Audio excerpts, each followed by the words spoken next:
Donc le CNRS fête effectivement ses 80 ans. C'est une date. Le CNRS, c'est quand même aujourd'hui plus de 1000 labos, une couverture disciplinaire qui couvre tous les champs scientifiques. Sa plus grande réussite, j'ai l'impression que c'est quand même de s'être installé dans le paysage français et international. C'est-à-dire que moi, je voyage beaucoup pour les 80 ans. Et ce qui me frappe, c'est l'image de marque du CNRS, qui est vraiment vue comme l'ambassadeur de la recherche française. Et donc, plutôt que d'identifier un résultat, parce qu'on peut identifier plein de résultats, c'est un peu ça que je mettrai en avant. C'est le fait qu'on a quand même réussi, et quand je dis on, c'est tous les gens qui ont chacun apporté leur pierre au CNRS, à construire un objet qui a une reconnaissance internationale et une visibilité internationale qui est assez exceptionnelle. Je pense que tous les directeurs généraux et présidents du CNRS qui se sont succédés, peut-être pas depuis 80 ans, mais pas loin, ont eu comme objectif de développer la pluridisciplinarité et l'interdisciplinarité. Je pense que la vraie question, c'est pourquoi on fait ça, au fond, et je pense que la réponse, elle est qu'aujourd'hui, le chercheur, peut-être encore plus qu'avant, doit s'intéresser aux questions de la société. Donc c'est des questions comme le changement climatique, c'est des questions comme l'intelligence artificielle, mais ça peut être aussi des questions qui viennent du milieu socio-économique, et que jamais ce milieu, jamais la société va poser une question de maths ou une question de chimie. Elle va poser une question de matériaux, elle va poser une question de civilisation, et donc on a besoin de cette approche pluridisciplinaire. Et c'est ce qui doit faire la force du CNRS.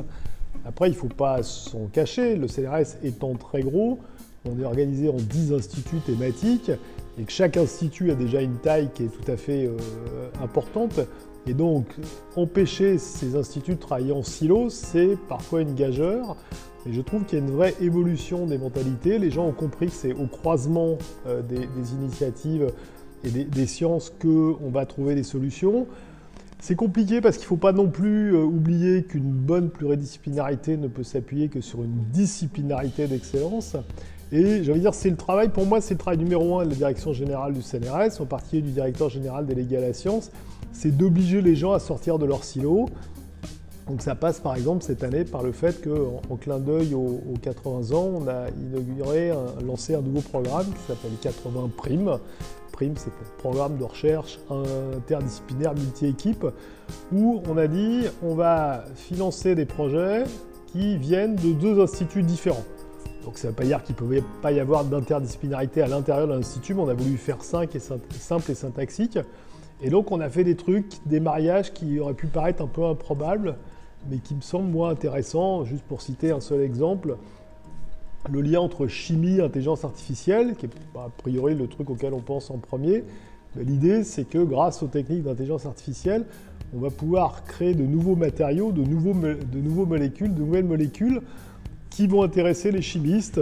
Et c'est un pari, et ça doit être des paris, mais je pense que c'est absolument clé qu'on profite de la force du CNRS, qui doit être cette interdisciplinarité, encore une fois, pour être performante dans notre approche de questions sociales et économiques.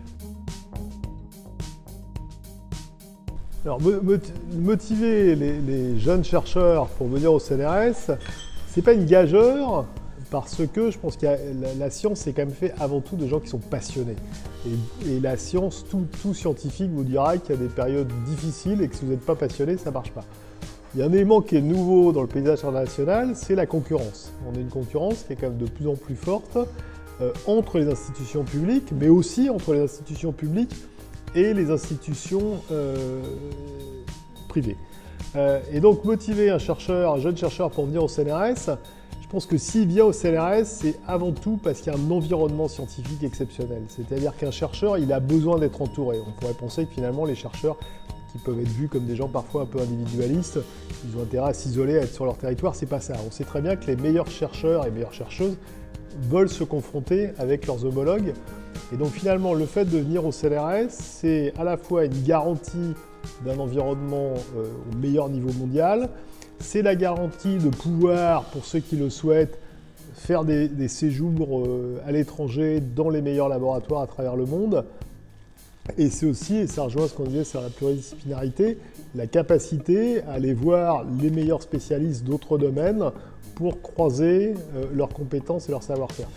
C'est ça le vrai challenge, mais il y a une petite préoccupation, et je ne voudrais pas noircir le tableau, mais il y a une petite préoccupation aujourd'hui qui est la nôtre, c'est est-ce qu'on va se débrouiller collectivement pour faire en sorte que la recherche française et le CNRS continuent à être attractifs au niveau international. C'est un vrai challenge.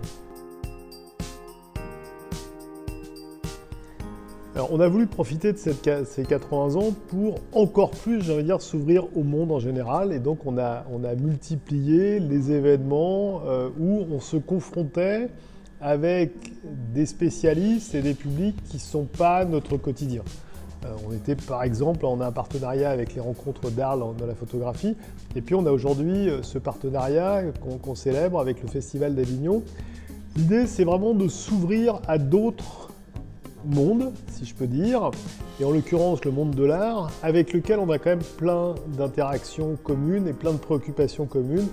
Toute la question de la création, elle est absolument essentielle. Alors il y a toujours des grands débats chez les scientifiques sur est-ce que les scientifiques créent ou est-ce qu'ils découvrent. Bon, je pense qu'on pourrait faire une autre interview là-dessus et sans doute une interview longue.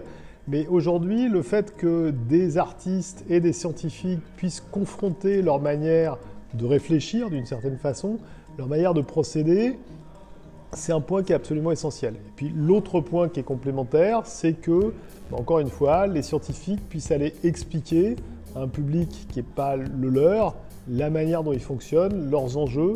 Et donc ces rencontres-là, ces croisements me semblent tout à fait passionnants.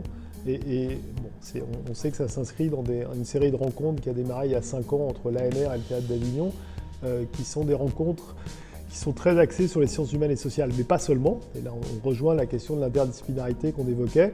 Et je pense que c'est aussi une bonne occasion, le fait que le CNRS rentre institutionnellement dans la boucle, pour élargir encore peut-être aussi à d'autres champs disciplinaires.